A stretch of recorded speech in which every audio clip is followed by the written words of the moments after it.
Sosochiin Itoophiyaan yaa'omshituu dandeettii industirii guddisuun egereef bu'uura kan kaa'udha jedhan Pireezidaant Taayyee Asqasillaasee. Poolisii teekinooloojiin guddisuu fi ammayyeessuuf xiyyeeffannoon kennamee akka hojjetamaa jiru itti aanaan muummicha ministeeraa obbo Tamasgan Xurunaa himan. Seenessa waloo fi tokkummaa sabdaneessa ijaaruudhaaf misooma afaanii irratti hojjechuun akka barbaachisu ministeerri aadaa fi ispoortii himeera. Dhumarrattis kaka'umsa misoomaa abbayya keenyaan uumame mata duree jedhuun barreeffama qophaa'een isinii dhiyeessaa. Hanga xumuraatti akkan waliin turtaniif irra deebiin isin affeereera turtii gaarii. Sosochiin Itoophiyaan yaa'omshituu dandeettii industirii guddisuun egereef bu'uura kan kaa'u akka ta'e Pireezidaantiin Federaalawaa Dimokiraatawaa Riippaabilika Itoophiyaa Taayyee Asqasillaasee himan. Pireezidaant Taayyeen Ekspoo Itoophiyaan yaa'omshituu bara 2017 giddugala konvenshinii idil-addunyaa Finfinneetti gaggeeffamaa jiru daawwataniiru. Pireezidaant Taayyeen daawwannaa taasisan booda ibsa kennaniin fedhiin Itoophiyaa oomishtummaa dabaluun guddina waliigalaa biyyaalessaa fooyyessuu ta'uu himan. Oomishawwan bu'aawwan gogaa irraa hojjetamanii Ekspoo irratti dhiyaatan sadarkaa qulqullina idil-addunyaa kan guutan akka ta'anis dubbataniiru. Sosochiin Itoophiyaan yaa'omshituu oomishawwan sadarkaa idil-addunyaa eegan akka oomishaman taasisuu irra darbuudhaan bakka ga'umsa gabaa Itoophiyaa kan bal'isu akka ta'es dubbataniiru. Dandeettii oomishuu industiriiwwan oomishaa guddisuun carraa hojii kan uumuu fi egereef bu'uura kan kaa'u akka ta'e illee beeksisaniiru. Dadammaqiinsi Ekspoo kanarratti mul'ate dandeettii oomishuu Itoophiyaa akka guddisu himuudhaan Itoophiyaan dandeettii oomishuu qabaachuu ishee fi industiriin biyyattii abdii egeree ta'uusaas Pireezidaant Taayyeen dubbataniiru. Seenessa waloo fi tokkummaa sabdaneessa ijaaruudhaaf misooma afaanii irratti hojjechuun akka barbaachisu ministeerri aadaa fi ispoortii beeksiseera. Misoomni afaan hedduu waliigaltee biyyaalessaaf mata duree jedhuun qooda fudhattoonni adda addaa Adaamaatti mari'ataniiru. Waltajjichi hojiirra oolmaa imaammata afaanii mirgootaa fi qajeeltowwan heera mootummaa hordofee heddummina afaanii fi aadaa misoomsuuf qophaa'ee si'eessuu irratti akka xiyyeeffate himameera. Ministeerri aadaa fi turizimii Shawit Shaankaa wayituma kana akka himanitti gama afaan aadaa fi beekumsa hawaasummaa uummataa eeguu fi kunuunsuutiin hojiiwwan hedduun hojjetamaniiru.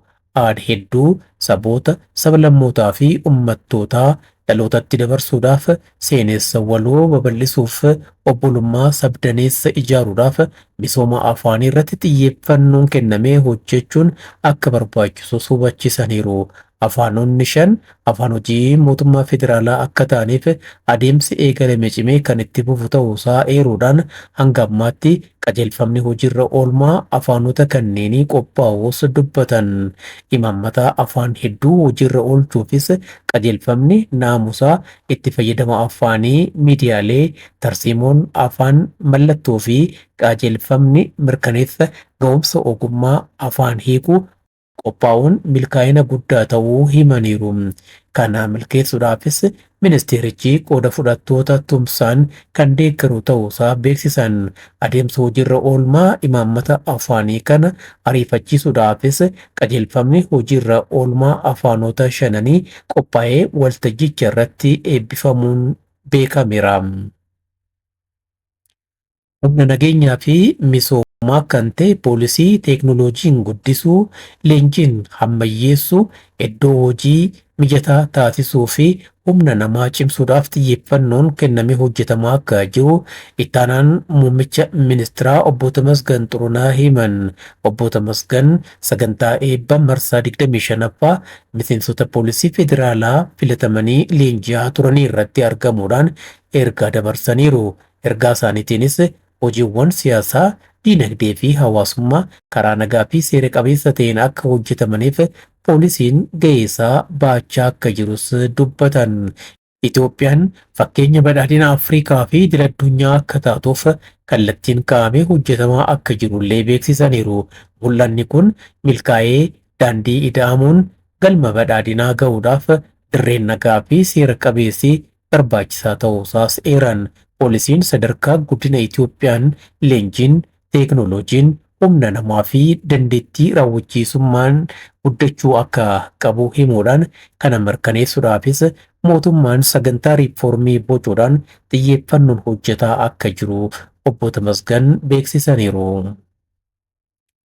Hojiiwwan misooma koriidarii hojjetamaa jiran hambaalee magaalaa Finfinnee haaromsuunii fi tajaajilaaf banuudhaan akka haaraatti akka beeksifaman dandeessisu kantiibaan magaalaa Finfinnee Adaanach Abeebee himan. Magaalaa Finfinneetti bakkeewwan garaagaraatti hambaawwan kanaan dura adda hin baanee fi hin beekamne adda baasuunii fi haaromsuun turizimiif banamuu eeraniiru. Hambaaleen naannoo Piyaasaa, Qarsaa, Araat Kiiloo, Daalattii, daandii Charchilee fi mana qopheessaatti argaman suphamuu fi daawwattootaaf banamuu akka fakkeenyaatti kaasaniiru adde Adaanach. Daawwattoonni biyya keessaa fi alaa hambaalee kanneen daawwataa akka jiran illee beeksisaniiru. Misoomni koriidarii rakkoolee gurguddoo magaalaa Finfinnee keessatti mul'atan hir'isuu keessatti gahee olaanaa ba'aa akka jiru eeruudhaan gama uwwisa magariisaa dabaluun yaa'insa tiraafikaa fooyyessuun hanqina bakka dhaabbii konkolaattotaa hir'isuunii fi balaa tiraafikaa ittisuun bu'aa jajjabeessaan argamus beeksisaniiru. Misoomni koriidarii kutannoon yoo hojjetame wanta hunda milkeessuun akka danda'amu kan agarsiise ta'uu fi misoomni milkaa'uuf jijjiirama aadaa fiduuf yeroo fudhata ilaalcha jedhu kan jijjiire ta'ullee eeraniiru. Hojii misooma qarqara lageenii magaalaa Finfinneetti hojjetamaa jiruunis jijjiiramni guddaan akka dhufaa jiru himan. Qarqarri lageenii Finfinnee bakka ga'umsa turizimii, madda galii fi bakka bashannanaa akka ta'uuf hojjetamaa kan jiru ta'uusaas kantiibaan Finfinnee Adaanach Abeebee dubbachuu isaanii kan gabaase tajaajila oduu Itoophiyaati. Itti aansuun ka'umsa misoomaa Abbayya keenyaan uumame. Waggoota 14 dura ijaarsi isaa jalqabame har'a abdii biyyaa fi uummataa ta'uu danda'eera. Hooggantoonni Itoophiyaa dhufanii darban hundumtuu hidhi Abbayyaa akka ijaaramuuf waan danda'an hunda akka taasisan seenaatu hima. Ijaarsa hidha seena qabeessa kanaa kan galmaan ga'uu danda'e garuu hooggansa mootummaa jijjiiramaa qofa akka ta'e seenaan galmeeffachuudhaan ol kaa'eera. Mootummaan jijjiiramaa muummicha ministeeraa Itoophiyaa Dr. Abiyyi Ahmadiin hoogganamaa jiru ijaarsi hidha Abbayyaa rakkoolee walxaxaa keessaa akka ba'u taasisuudhaan miira hawaasaa miidhame bayyanachiisuu danda'eera. Waa'een hidha Abbayyaa har'a yoo ka'u lammiiwwan Itoophiyaa jireenya hiyyummaa keessaa ba'uu barbaadan biratti fuula ifaatu mul'ata. Abdii gammachiisaatu uumama.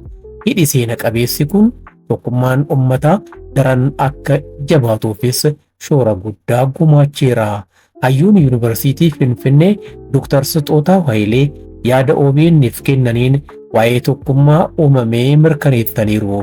Tokkummaan humnaa fi qabeenya ta'uusaa kan agarsiise ta'uusaallee himan. Tokkummaan humna ta'uusaa kan agarsiisu. Tokkummaan qabeenya ta'uusaa kan agarsiisu. Hiyyummaan maallaqa dhabuu duwwaa miti. Hiyyummaan tokkummaa dhabuudha. Hiyyummaan yaada waloo dhabuudha. Qabeenyi nama hundaa bira jirti. Inni tokko yaada qaba. Inni tokko humna qaba. Inni tokko beekumsa qaba. Inni tokko miidiyaa qaba. Inni tokko dhageettii qaba. Isaan kun hundumtu yoo walitti ida'aman bu'aa guddaa akka buusuu danda'anii fi seenaan biyya kanaa jijjiiramuu akka danda'u nama hubachiisa. Namni garanaa garanatti wal dhiibuu dhiise dhimma tokko yoo qabaate akka biyyaatti biyyi kun guddachuu akka dandeessu. Itoophiyaan biyyarraa wanti baay'een baratamu. Bara bittaa garbummaa hin bitamin hafuun akka danda'amu addunyaa irratti gurraachi adiidhaaf akka hin bitamne kan agarsiise kan barsiise uummata biyya kanaadha. Ammas jijjiiramuun akka danda'amu piroojeektii guddaa fidanii hiyyummaa keessaa ba'uun akka danda'amu hidhi haaromsaa kun Afrikaa keessatti tokkoffaadha. Kun egaa hawaasni Oromoos kanarraa xiiqii qabaa, hawaasni Amaaraa keessa jiru akkas qabaa, biyya kana keessa kan jiru hundumtuu waa'een Abbayyaa kan hin dubbatamneef kan hin beekamne hin jiru. Hundumtuu kan godha. Kuni jireenya koo jijjiira. biyya koo jijjiira, seenaa biyya kanaa jijjiira, hiyyummaa biyya kanaa jijjiira jedhee wanta ka'eef. Kanaaf dhimmi kun amma kana deemee dhugoomuu danda'e, namni baay'een irratti hirmaachuu danda'e. Ijaarsi hidha kanaa gufatee akka hafuuf diinni keessaa fi alaa qindoomina uumuudhaan waan danda'u hunda raawwateera. Diinni keessaa taayitaan harkaa baatee fi taayitaa barbaadu dhabe xiiqii keessa galee ijaarsi hidha Abbayyaa akka ittiin fufneef gufatee guutummaatti akka dhaabbatuuf hidhattoota bitatee bobbaasuudhaan gufachiisaa tureera. Meeshaaleen ijaarsaa gara hidhaa akka hin geeffamneef boombii daandiirra awwaaleera.